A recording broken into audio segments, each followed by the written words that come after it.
Di ba sabi mo, bagay kayo ni ex-Bihoncho? Feeling mo rin ang sexy mo, no? Tanga! Walang magtsatsaga sa'yo maski dirty lolo o kahit virgin na lesbing ngongo.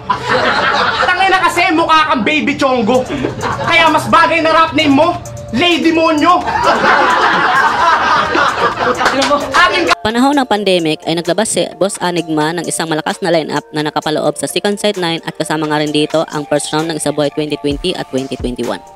Mga solid na mga battle MC ang mga naka-line up dito, lalong-lalo na sa Isabuhay na talaga namang kaabang-abang, lalo pat maraming mga nagbabalik at muling sumubok sa Isabuhay. Isa na nga dyan, si Batas na sa ikatlong pagkakataon ay gusto muling mag-champion at si Apex naman na nabigo na makamit ang pagiging champion noong 2019 laban naman kay Sixth Street. At syempre marami ding mga bago na sumali ng Isabuhay at makikita mo din na pinipilit nga din nilang sabayan ang mga veterano na sa flip top at masasabi mo natin na kahit bago lang sila sa flip top ay kaya pa nilang mag-improve sa mga paparating nilang laban sa flip top. Marami ding mga komedyante ang kasali dito at masasabi mo na talaga na kahit walang crowd ay di naging boring ang mga battle dito sa event nito at kahit kapwa battle MC lang nila ang naging crowd dito ay maririnig mo pa din ang saya nila sa bawat jokes na ini-spit ng kanilang kapwa battle MC. Welcome back ulit guys sa aking munting channel. For today's video ay papanoorin natin ang Second Sight 9 Best Funny Lines.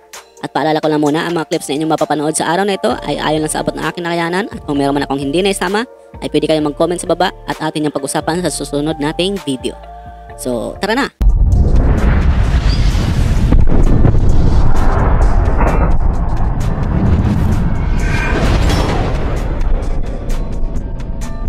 Niya kasi, tapos clown pa.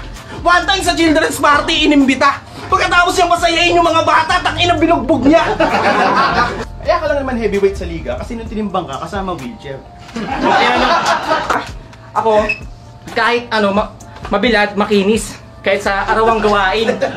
Parehas lang talaga malinis yung mukha ko't hangarin.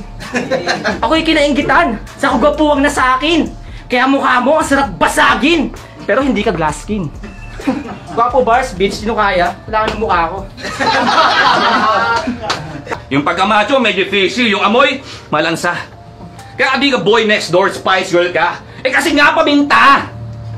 Kaya umamin ka. Type mo ako, no? Magsimula tayo sa pagiging honest. Ayaw mong sumat ng pa-emperador ni Arik after event pero gusto mong maging empress. Nung huling mong laban, panalo ka, di ba? Pero after ng battle na depress. Kasi nainggit siya kay Luxuria nung mag-choke sa 6 inches. Speaking of high school life, di ba naikwento mo sa akin yung mga kalokohan nyo ni Enrile kapag PE nyo? Naniyayabangan mo si Rizal kasi maglalabas ka ng iti mo. Karamihan nga ng mga battle MC na bumattle dito ay nanggaling pa ng batch 2019 na talaga namang aktibo ng pandemic.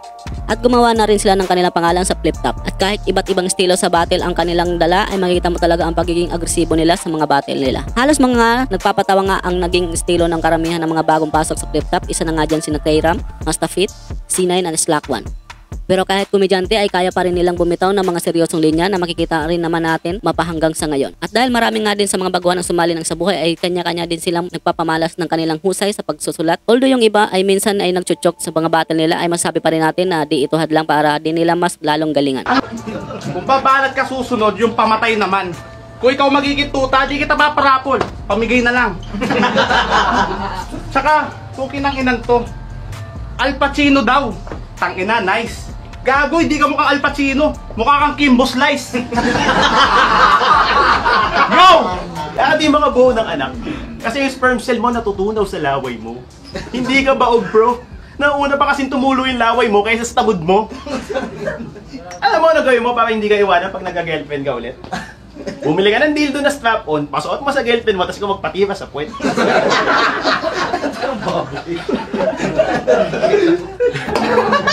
Patay gutom sa battle, patay gutom sa atensyon.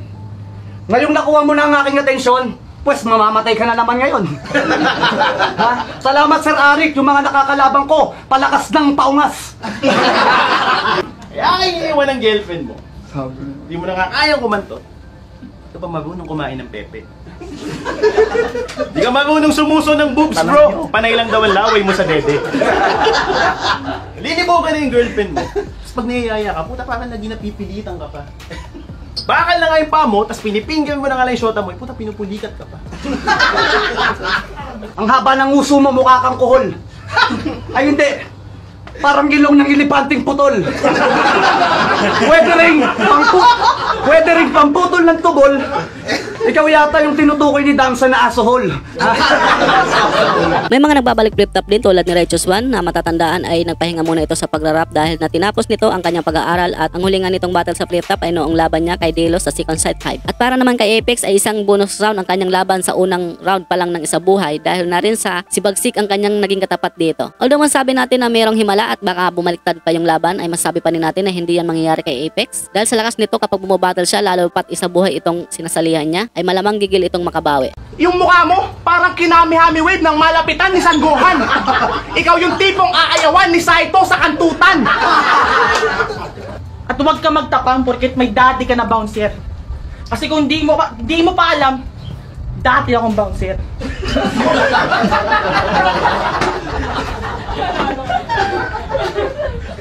Kaya pwede ba? Huwag mo nagpilitin mag-angas. Tangina mo, baka bit-biting kita palabas! Ang gastusin. Maraming bayarin na kailangan habulin. Kahit anong diskarte, papasukin. Kaya nagtinda si Bagsik ng chili garlic na lasang uling. Walang patawad, pati si Arik gagaguhin. Di ka lang niya pepersonalin, pati scam tatrabahuhin. Imbis na papasuin, yung customer lalasunin. Wala pang punchline. Imbis na papasuin, yung customer lalasunin. Boy bawang tsaka hot sauce sa Shakey's paghahaluin. Wala na pre, talo ka na. Last round ko na to, di na kita para pahirapan pa. Itatawid ko na lang para kahit papano yung iba magamit ko pa sa iba. At unang baitang na... Ni minsan di mo naranasang ma-check-in sa Sogo. Mas madalas ka pangyayain ng boxing at kung fu, pati wrestling at sumo. Wala akong pinanood na past battles mo. Mas interesting pa Tulfo. Ikaw ata yung nawawalang anak di umano ni Jessica Soho kay Benny Saturno. At syempre dahil umabot ko sa part na ito at kung bago ka lang nakapasyal sa channel ko, inanyanya muna kita na mag-subscribe at pakihit na rin ang bell button para lagi kang updated kung may bago kong ilalabas ng mga video tulad nito. At syempre papalo at like na rin ang ating Facebook page at nag-upload ako doon ng mga content about sa hip-hop at flip-top. Maraming salamat at magpatuloy tayo. Alam niyo ba kung gaano ako kalakas? Ha? Kung gaano ako kalakas? Nung huling ahon ako lang naman di bumoto kay Batas. Pamat tayo ng mga hurado. Ganun ako kalakas. Kaya mamaya Sir Arik, hatid mo ako sa labas. Pero di naman ako natatakot kay Batas. Baka kung ano pa nga magawa ko. Paano kung pagtakbo ko mabangga ko? Papagamot mo ba ako? Baka yung sasakyan papagawa mo. Kaya ngayon isa buhay na.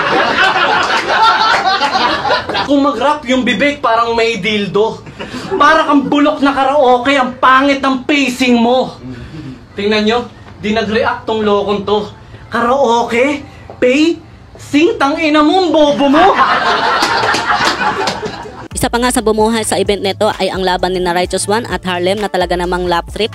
Alam naman natin na bihira lang makita si Harlem na nagpapatawa sa mga battle niya lalo pat kung solo ito at walang kasamang one lazy. Pero dito sa laban niya kay Righteous One ay naging komedyante ito at talagang pinaglaruan na niya ng husto ang wheelchair at si Righteous One dito. At isa pa nga din sa solid na laban at tawanan ay ang laban ni Mastafit at K-Ram na talaga namang laugh trip kada round nila. Siyempre matik na yan dahil parang komedyante ang naglaban, dagdag mo pa dyan ang kulit at ang mga personals na kahit sila ay natatawa na rin sa mga binabanat nila. At kahit nga isa buhay ang battle na ito ay di mo talaga masabi na tournament dahil sa purong jokes ang kanilang mga banat. Pinuri ka ni Looney, naniwala ka naman?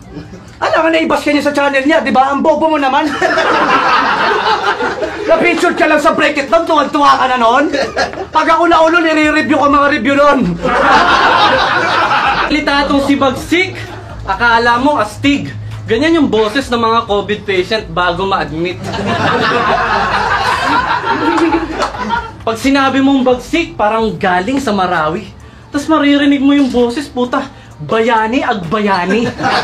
Aminado ako minsan kung mag-rap parang may sipon. Ito, kung mag-rap parang minsan lang may ilong. Speaking of kamay, ano ka naghuhugas ng puwet, pare? Paano mo hinahawakan yung tabo pag magbubuhos ka na, pagtapos ka ng tumae? Paano ko yung bayad nyo sa nawasa ay delay? Paano kung walang bidet? Ano? Tissue-tissue na lang, wala nang hugas-hugas? Eh paano kung walang tissue? Grip mo na lang tapos punas-punas? Tapos i-shoot mo na lang sa ilalim ng takip ng loob ng inidora o kaya i-shoot mo na lang sa butas? Napakabalasubas. At dito na nga nagtatapos ang aking video sa araw na ito at maraming salamat sa inyong panonood at sana ay nag-enjoy kayo. Maraming pong salamat sa mga solid supporters natin dyan na walang sawang pagsuporta sa channel ko. Thank you guys, babawi din ako sa inyo sa susunod. Marami pa akong ilalabas ng mga video about sa flip top at pakiabang-abang na lang po. At syempre don't forget to like this video para naman may pakita ni YouTube sa lahat ng manonood. Maraming salamat guys sa inyong suporta at hanggang sa muli, peace out.